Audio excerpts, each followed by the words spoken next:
Hey, this is Jeffrey Pepper Rogers here with another episode of Guitar Sessions. And today I want to talk about simple chord substitutions, ways that you can liven up a chord progression by swapping in another chord, freshening up the sound. A topic that's particularly relevant if you write songs, but really for anybody who wants to understand more about chord progressions. And this is a video companion to a lesson on this subject that you can find on my website, so you can hear all the things that I'm talking about there.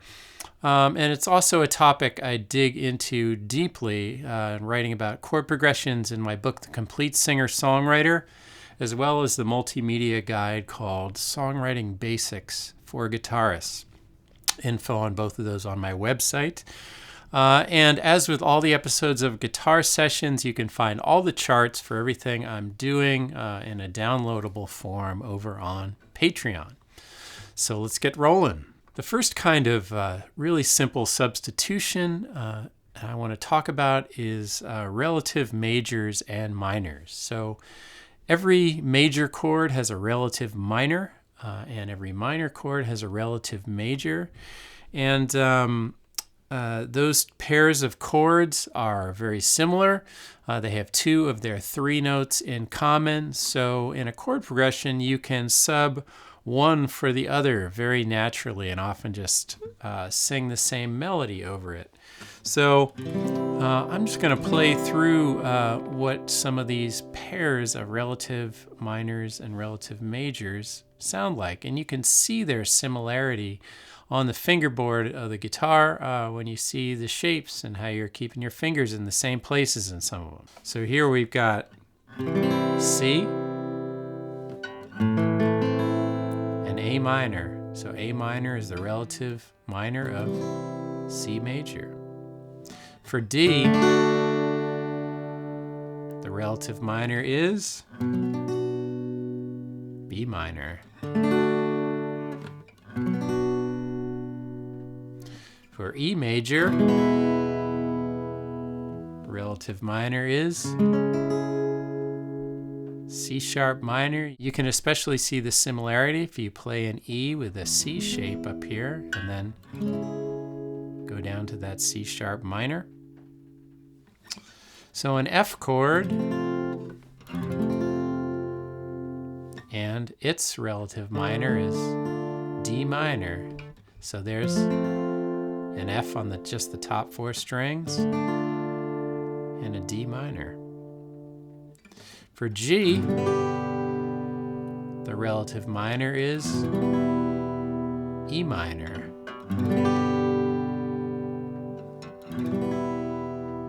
And you can hear how many common notes those two chords have. And one last pair, A and F sharp minor.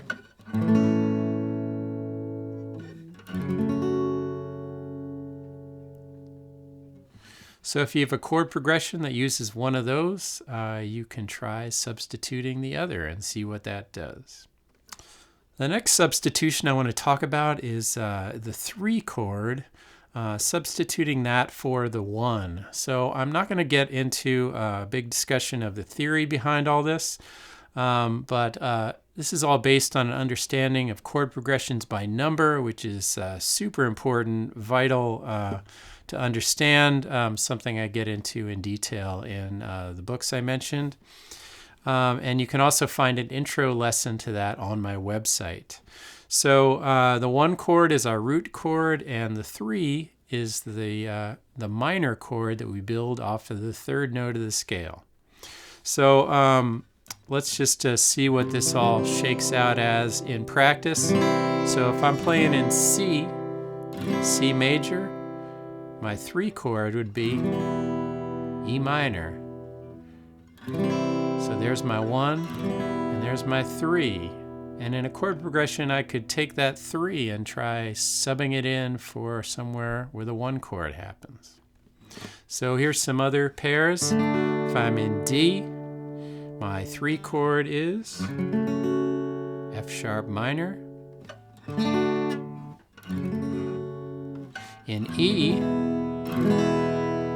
playing in the key of E major, my 3 is G sharp minor. If I'm playing in F, A minor is my 3 chord. If I'm in G,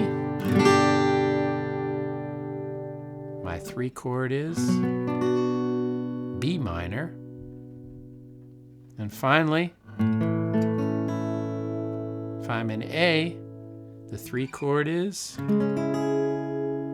C sharp minor. So you can try substituting that 3 in for the 1 in a progression. A couple of functions of the 3 chord also, you can try using it as a transition between the 1 and the 4, or the 1 and the 5. So to give you a couple of examples of that, let's say I'm playing in G, and I'm going to C, which is the 4 chord. I could go from the 1, that's the 3, to the 4. 1,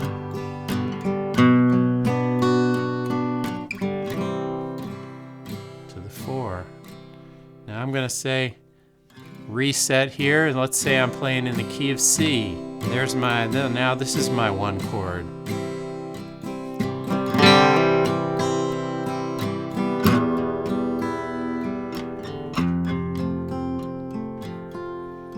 Now I'm playing it as 1, 3, 4 is an F. And here's what that 3 sounds like if it's carrying me from the 1 to the 5. So to go back into the key of G again, 1, there's my 3, and there's my 5 is a D.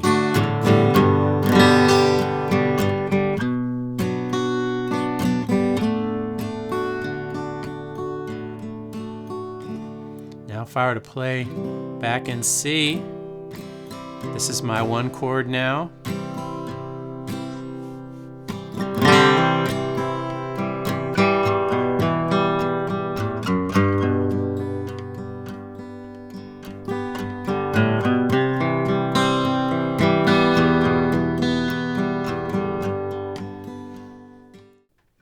Next, I want to talk about turning minor chords into majors. So you can substitute chords that are not diatonic chords. They are chords that are outside the key.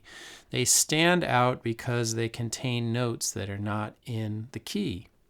So in any major key, the 2 chord, the 3 chord, and the 6 chord are minor. Those are the diatonic chords, the naturally occurring chords for the 2, 3, and 6.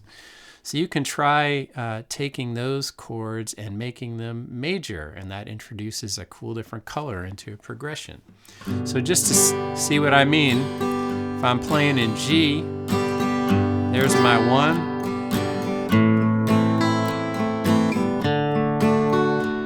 If I were to play 1, 2, minor, 5. Now listen how different this sounds.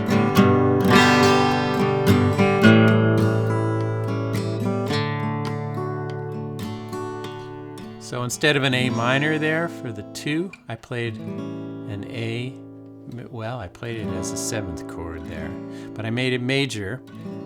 And then I played my 5, and that gave a whole different sound to that little brief sequence there. So playing the 2 chord as a major chord is a cool effect. You'll hear it in lots of songs. So here's a classic example. Hey, hey, good looking, what you got cooking? How's about cooking something up with me?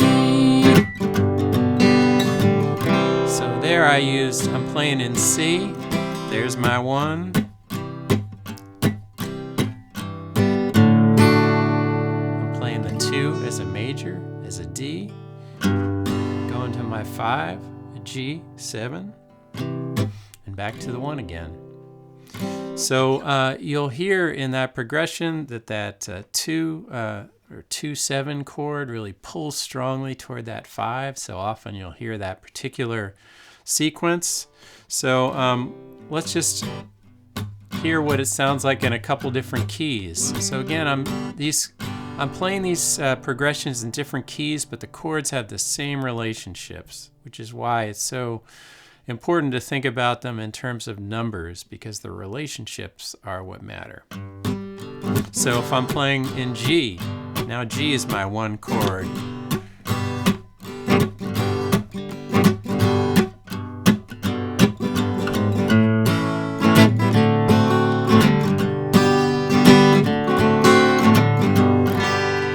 So there's that same progression from Hey Good Lookin', Hank Williams, played in G. Now let's just try it in D.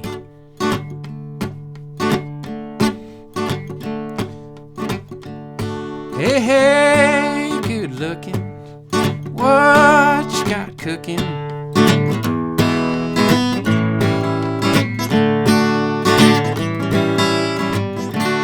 So there, D is my 1, E is my 2, A7 is my 5, and I'm back to the 1 again. So next, let's take a listen to what happens when you turn that 3 chord. The diatonic 3 chord is minor, but let's try turning it major and see what happens. And the first song I always think about with this particular chord is Freight Train, Elizabeth Cotten.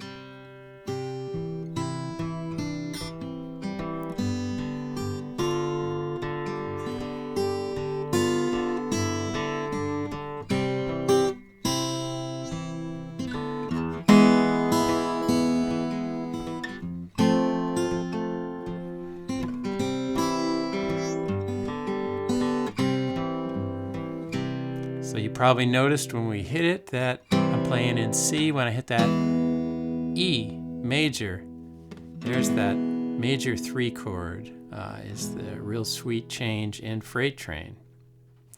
So let's try it in G, just the progression, same progression.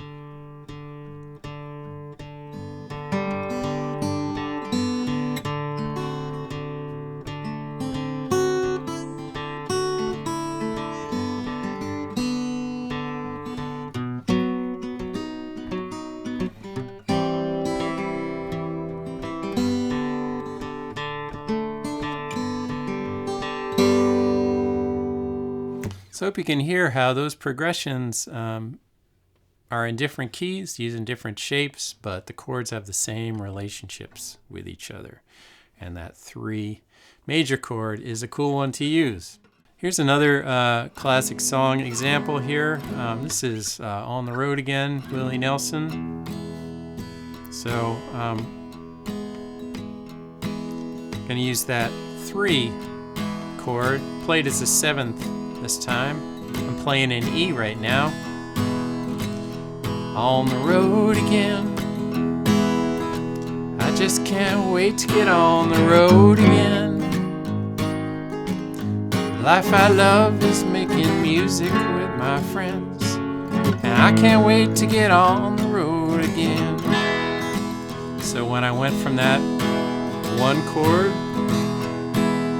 up to the G sharp 7, that was my 3 chord there. And then I went 2, 4, 5, 1. So here it is in another key.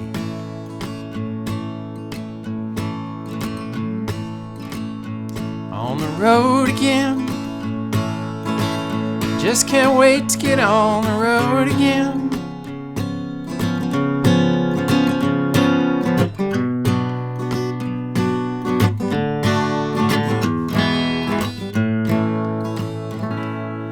There, in the key of A, my 3 chord was a C sharp 7. Now let's take a listen to what happens when we turn that 6 chord from a minor, which is what it would be, it's diatonic, the 6 chord is minor, into a major. And first song that comes to mind with this is Alice's Restaurant, Arlo Guthrie.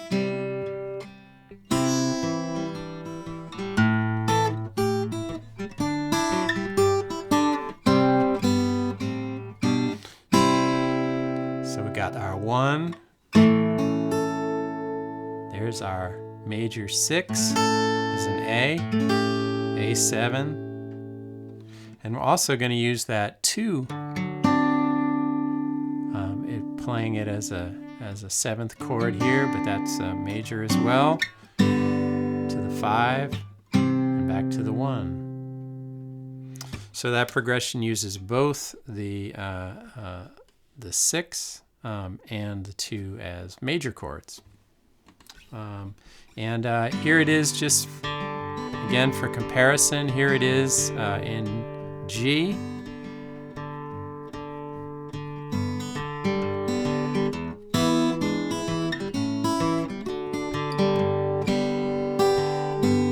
So got G, then E7 is my 6, A7 is my 2, 5, 1. And here's the example that I kicked off the lesson with. Nobody Knows You When You're Down and Out, written by Jimmy Cox, made especially famous more recently by Eric Clapton. So let me start off playing this one in C. I'm going to use the 6 major and as well as the 3 major. And this little progression actually has the 2, both minor and major in it. So check it out.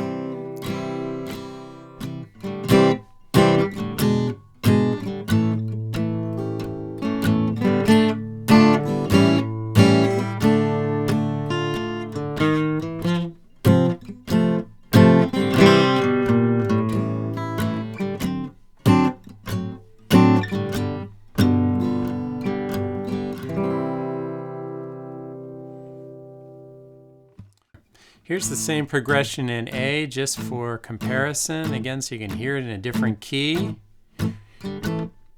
1, 2, 3, and...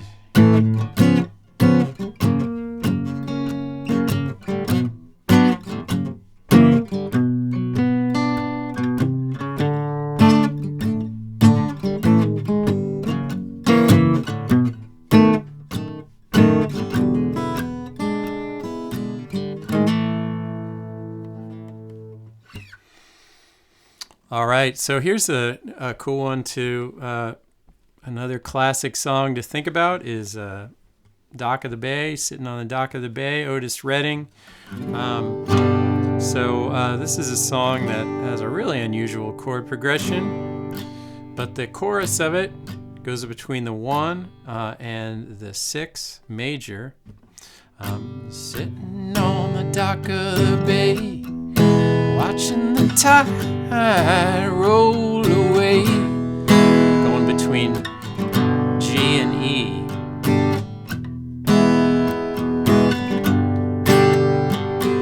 And then the rest of the chorus, we go from the 1 to the 2, also major, 1, 6, major again. Really interesting progression. No minor chords in it at all. Here it is in C.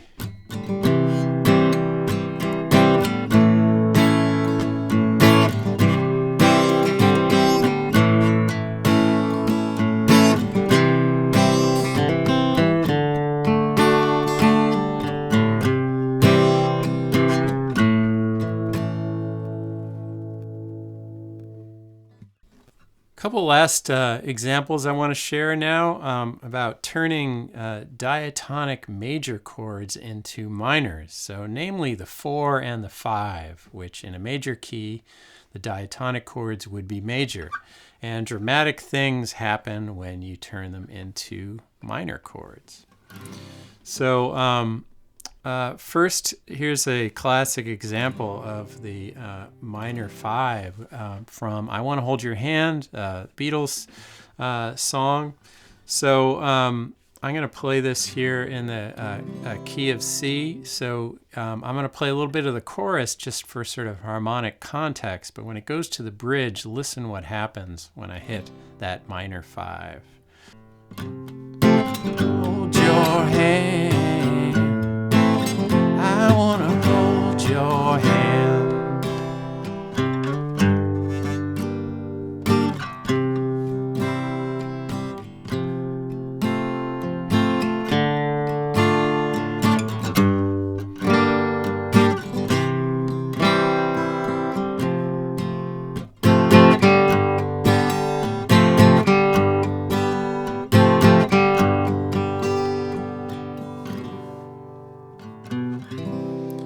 So when I'm in C and I go, and when I touch you, that G minor is a very dramatic chord. That's the minor 5.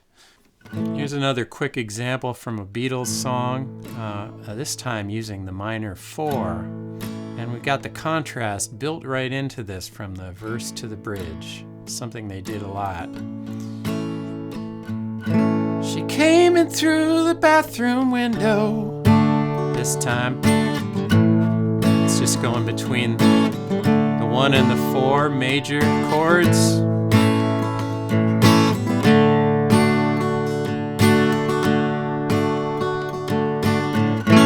Didn't anybody tell her? There's that minor 4 when it goes into the bridge. A D minor rather than a D major. So a dramatic change there. Let's hear what that sounds like if you were doing that in a couple other keys. Chugging along in the verse in E now. 1, 4. Going to the bridge. Going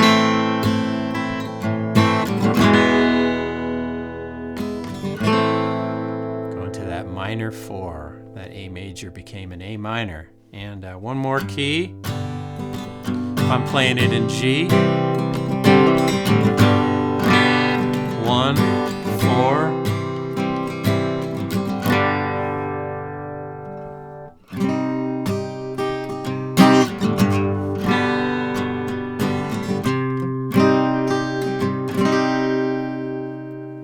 That minor 4, you'll hear it in lots of Beatles songs. A really cool change, really grabs our ear because it throws in some notes that are just totally out of the key, the major key that we're playing in. All right, one last song example. This is Radiohead's Creep. Just going to use the major 4 and the minor 4. And it also uses the major 3 chord, which we talked about earlier. So here it is in G. 1. There's my 3. 3 major.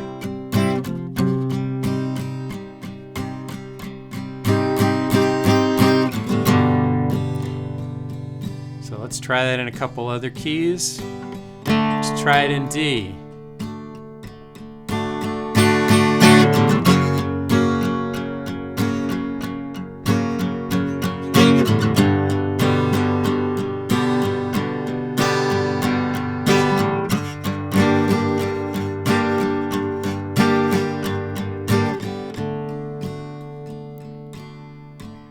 Finally, here it is in E.